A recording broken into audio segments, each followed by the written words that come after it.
Alors le vélo, ça c'est bon, le casque c'est pareil aussi, la pompe est pareil également, la crème solaire c'est prêt et la mauvaise blague que je ferai au moins une fois, c'est prêt aussi. Allez, on est parti.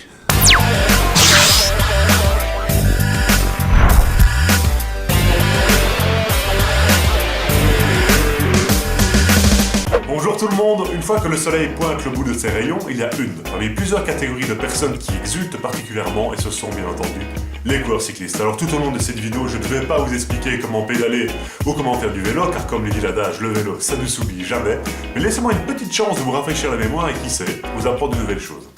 Alors allons rejoindre notre expert, il s'appelle François Bonnequenne, son sport c'est le cyclisme, mais c'est avant tout une passion. Présentation. François Bonnequenne, présente-toi. Salut Bertrand, salut tous les amoureux de la bicyclette. Alors je vais me présenter brièvement, je m'appelle François, j'ai 22 ans, je suis étudiant en éducation physique en dernière année à l'université de Liège.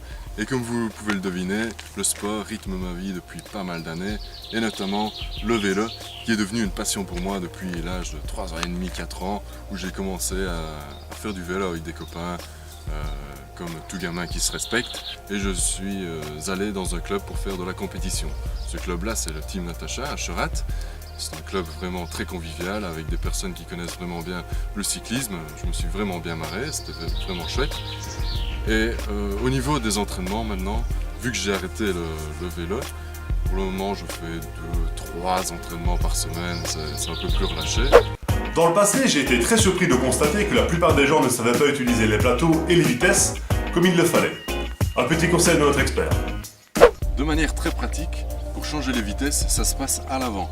Donc, à gauche du guidon, c'est pour changer les plateaux qui sont à l'avant, et à droite du guidon, c'est pour changer les vitesses qui sont à l'arrière. Ici, comme vous pouvez le voir, c'est un vélo de course. Il y a une languette en plastique et une languette en fer juste à côté. Si on pousse sur la languette en plastique, là, on va augmenter la difficulté, on va emmener un plus gros braquet. Par contre, si on pousse sur la languette en fer, on va diminuer la difficulté, ce sera beaucoup plus facile, notamment dans les côtes. Ici, par contre, au niveau des plateaux, si je pousse uniquement sur la languette en plastique, ça va diminuer la difficulté, je vais mettre le petit plateau. Si je pousse sur la languette en fer, là je vais mettre le grand plateau, je vais emmener un plus gros braquet, ce sera plus difficile. Mais le plus important, ce n'est pas vraiment le nombre de pignons ou le nombre de plateaux, c'est le nombre de dents qui composent le plateau et les pignons. Donc plus il y a de dents à l'avant, plus ce sera difficile, plus on emmènera un grand braquet. Plus il y aura peu de dents, plus ce sera facile et plus on emmènera un petit braquet intéressant pour les côtes. À l'arrière, par contre, c'est tout l'inverse. Moins il y aura de dents, plus ce sera difficile, plus on emmènera un grand braquet. Et si il y a plus de dents sur le grand pignon, eh ben, on emmènera un plus petit braquet. Maintenant, attention, il ne faut pas mettre le grand plateau, par exemple, et le grand pignon. Sinon, il va y avoir un croisement, c'est-à-dire que la chaîne va toucher le guideur. Ça va faire et c'est jamais bon. Donc, il faut voir s'il y a des accroches avec le guideur. Ça, c'est à vous de juger, c'est à vous de jouer. Si vous aviez dans l'idée de racheter un vélo prochainement, qu'il soit neuf ou d'occasion, voici quelques conseils de notre expert pour faire le bon choix. Tout d'abord, il faut qu'il soit à notre taille. Donc il y a un test à faire, un test très facile, c'est de se mettre sur le vélo, et de regarder son pied si, quand il est en bas, il ne faut pas que la jambe soit trop tendue. Pas en hyperextension, mais légèrement fléchie. Ça, c'est un bon signe. Ensuite, il y a plusieurs types de cadres. Il faut faire attention, il y a des cadres en acier, des cadres en aluminium, des cadres en carbone. Maintenant, c'est selon vos ressources financières. On sait bien que le cadre en carbone sont plus légers et plus coûteux. Mais il est plus léger, donc plus performant. Maintenant, il faut faire attention aussi aux bris de cadre. Par exemple, il peut y avoir quelques fissures dans les cadres, il faut faire très attention, toujours à ça. Au niveau des freins aussi, il faut regarder les patins de frein pour voir s'ils ne sont pas abîmés ou que sais-je. Il faut regarder les câbles ici pour voir s'ils sont toujours en bon état, s'ils n'ont pas pas fissuré ou que sais-je, il peut y arriver beaucoup de choses. Au niveau de la chaîne aussi, il faut regarder si elle n'est pas trop rouillée, elle n'est pas trop abîmée. Tiens, je me suis toujours demandé, pourquoi est-ce qu'ils mettent des vêtements aussi moulants? C'est pour faire sexy, vous croyez? Pas du tout, pas du tout.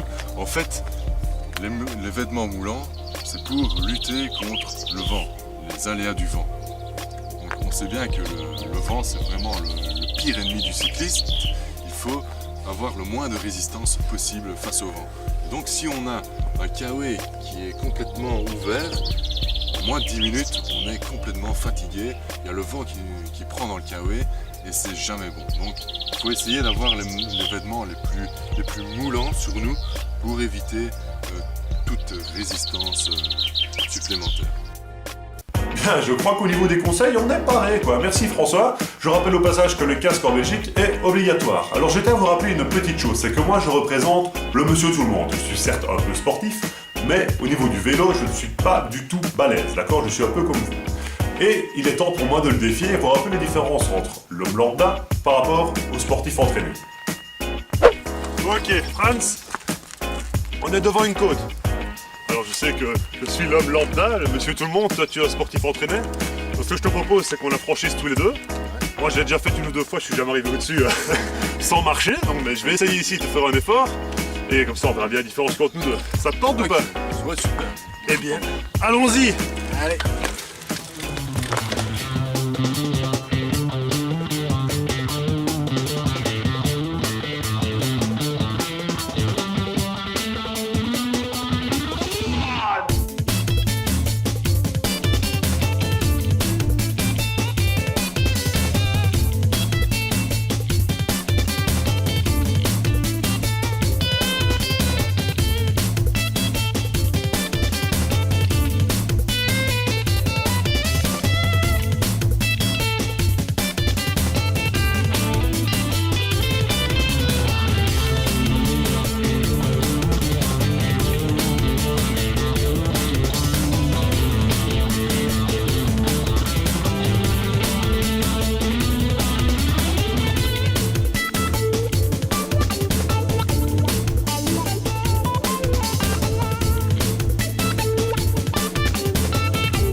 Ça va, Bertrand? Ça va. Pas trop dur? Oh, franchement, j'ai les quadriceps en feu là. Ouais, tu les sens les cuisseaux là, hein? Ouais, franchement, ouais. Non, là où je suis content, c'est que c'est la première fois que j'arrive à faire cette côte. Ah oui? Parce que d'habitude, j'arrive pas jusqu'au bout, sur mon vélo en tout cas. Oh bah félicitations. Là, ouais. merci, parce que là, ça tire quand même. Ouais. Enfin, là, Tire-toi bien, attention. Ouais, juste. Genou contre genou, très Ouais. important. Mais je connais pas encore les différences de temps qu'il y a entre nous, mais il y en a une, c'est certain. c'est pas Il y en a grave, ça, pas une on s'en fout. petite même. Mais comment est-ce que tu fais pour être aussi puissant? Franchement, c'est impressionnant. Il y a plusieurs composantes à prendre en compte. Il y a tout simplement l'aspect morphologique. Plus tu es léger, plus tu es mince, plus tu avanceras en côte. Et puis il y a les caractéristiques physiques à prendre en compte. Pardon, je dépose mon vélo. Il y a la puissance à prendre en compte. Mais il y a aussi la vélocité, l'explosivité, notamment pour ces côtes raides, sèches. Ouais. Au niveau de la puissance, c'est tout simplement la force fois la vitesse. Donc la vitesse, comme elle est très difficilement entraînable, vu qu'elle est déterminée majoritairement génétiquement, on va principalement renforcer la force. Comment on fait? Bah, tu prends une côte tout simplement et tu la montes 5 fois, grand plateau, en force, tout en force. Directement le grand plateau alors. Ah ouais, Ok. ouais, mais avant, après un échauffement adéquat, hein. D'accord. Toujours. Ou simplement, tu prends un sac de sable et tu fais des squats chez toi, comme ça, attention, les genoux ne pas dépasser la pointe des pieds, Ok. et tu remontes, tout simplement. Ah bah nickel. C'est un exercice facile. Ce n'est pas valable que pour moi, hein. Ça va pour vous aussi. Allez, On y va. on est parti. On repart en course. Cette fois on fait de la route, hein, plus de côte, parce que je peux plus. Ça m'arrange aussi. Bien François, on a vu ce que tu avais dans les jambes d'un point de vue puissance, maintenant on va voir ce que tu as dans les jambes d'un point de vue course. Tu vas être parti pour un parcours qui a comme distance 8,19 km pour être précis. Moi personnellement je le fais en 26 minutes. Je crois que tu vas battre le record, mais on va voir de combien une personne entraînée peut exploser ce record. Est-ce que tu es prêt? Tout à fait. Sûr? Ouais. 3, 2, 1, allez parti!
Combien? 13 minutes et 30 secondes? Mais c'est quasiment la moitié de ce que je fais, mais comment est-ce qu'il fait ça?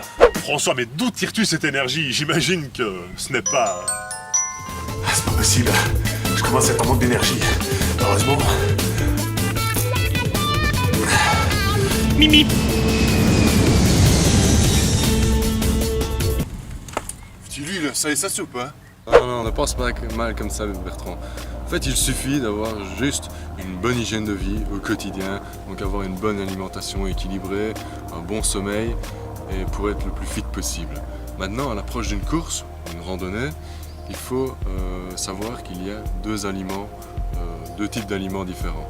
Des aliments à haut index glycémique, comme les carottes, les fruits sucrés, le sucre tout simplement, et les aliments à faible index glycémique comme le riz, les pâtes, les céréales et tout ça.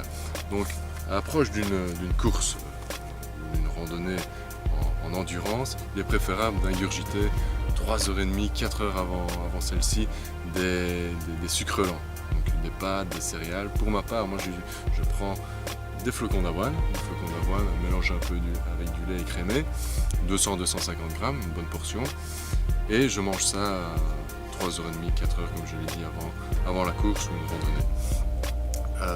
Il faut faire attention aussi à l'hydratation, très importante, et il faut tenir à l'œil qu'il faut boire 1 litre d'eau avant une course, une randonnée, très important.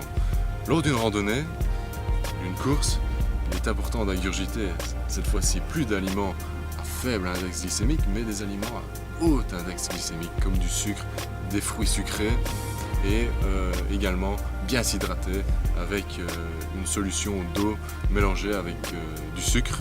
L'idéal, c'est 10 grammes par 100 ml d'eau. Ça, c'est vraiment l'idéal. Il faut boire toutes les 10 minutes à peu près avec une prise d'aliments solides toutes les demi-heures à peu près. Et bien voilà, vous avez toutes les cartes en main pour vous remettre au vélo. Oh, tout grand merci à François Volken pour sa collaboration. Merci à vous de nous avoir regardés et n'oubliez pas la crème solaire. À bientôt et bonne course.